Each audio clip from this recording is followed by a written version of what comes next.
We provide you the platform to turn your dreams into reality. Give wings to your aspirations with KR Mangalam University. Pahalgam हमले के बाद NIA action में। पहलगाम को दहलाने वाले आतंकियों से जुड़े तमाम अहम सुराग तलाशे जा रहे हैं। जम्मू कश्मीर में जगह जगह रेड डाली जा रही है। बीते दिन एनआईए की जांच में खुलासा हुआ था कि बैसरन तो ट्रेलर था, असल में इन दहशतगर्दों का प्लान कुछ और था। और अब मीडिया रिपोर्ट्स के मुताबिक आतंकियों के ठिकाने को लेकर बड़ा खुलासा हुआ है।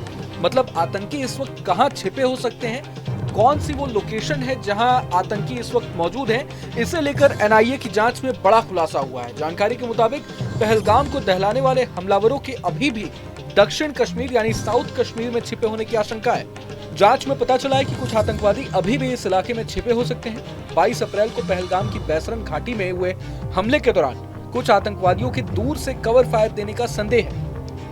कहा जा रहा है कि हमलावरों के पास खाने पीने का सामान और जरूरी चीजें मौजूद है, जिससे वे बिना किसी बाहरी मदद के लंबे समय तक जंगलों में छिपे रह सकते हैं। हमले में बचे लोगों और चश्मदीदों ने भी बताया है कि हमला बहुत ही सटीक तरीके से किया गया था। पहलगाम की बैसरन घाटी, जिसे मिनी स्विट्जरलैंड भी कहा जाता है, वहां पर्यटक फंस गए थे क्योंकि हमलावरों ने एंट्री और एग्जिट दोनों गेट बंद कर दिए थे। जानकारी के मुताबिक इस हमले में 4 आतंकवादी शामिल थे।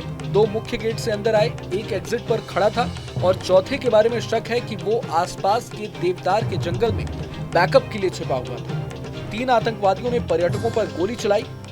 टूरिस्ट वहां पिकनिक मना रहे थे, टट्टू की सवारी कर रहे थे या खाने के स्टॉल पर नाश्ता कर रहे थे।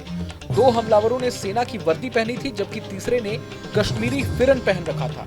पहली गोली एग्जिट गेट के पास चली, जिससे भगदड़ मच गई। जैसे ही पर्यटक एंट्रेंस की ओर भागे, वहां पहले से मौजूद 2 लोगों ने उन पर हमला कर दिया। जांच एजेंसियों ने हमले में बचे लोगों और चश्मदीदों के बयान दर्ज किए हैं, जिनसे मिली जानकारी से पता चलता है कि पहलगाम हमला कितनी सावधानी से किया गया था। टूरिस्ट को बैसरन में एक तरह से घेर लिया गया था। एनआईए सूत्रों का कहना है कि खाने पीने की चीज मौजूद होने की वजह से उन्हें सुरक्षा बलों की पकड़ में आने से बचने में मदद मिल रही है। हमले में लिप्त आतंकियों के बारे में कहा जा रहा है कि वो पहलगाम से 25 से 30 किलोमीटर के दायरे में ही कहीं छिपे हुए हैं। वे इस इलाके से बाहर निकलने का हर संभव प्रयास कर रहे हैं। उनके पाकिस्तानी हैंडलरों ने उन्हें इस इलाके से सुरक्षित बाहर निकालने के लिए कथित तौर पर अपने स्थानीय ओवरग्राउंड वर्कर नेटवर्क से भी संपर्क किया है। कहा जा रहा है कि सीमा पार बैठे लश्कर कमांडर और पाकिस्तानी खुफिया एजेंसी ISI किसी भी तरह से हाशिम मूसा को इस इलाके से सुरक्षित निकालने का प्रयास कर रही है, ताकि उसे पाकिस्तान में लाया जा सके। सुरक्षा बलों ने पहलगाम, बैसरन, लारनू, हपतगुंड, दुरूव, उसके साथ सटे इलाकों में स्थित जंगलों और पहाड़ों में तलाशी अभियान चला रखा है। सुरक्षा एजेंसियों का प्रयास है कि इन आतंकियों को यथासंभव जिंदा पकड़ा जा सके, ताकि जिस तरह से मुंबई हमले में कसाब के पकड़े जाने पर पाकिस्तान की हरकतों को अंतर्राष्ट्रीय स्तर पर दिखाने में कामयाबी मिली थी, वैसा ही इस हमले में भी हो। अब तक जुटाई गई जानकारी के आधार पर कहा जा रहा है कि नरसंहार से पहले और बाद में आतंकवादियों ने पाकिस्तान में बैठे अपने हैंडलरों के साथ संपर्क किया था।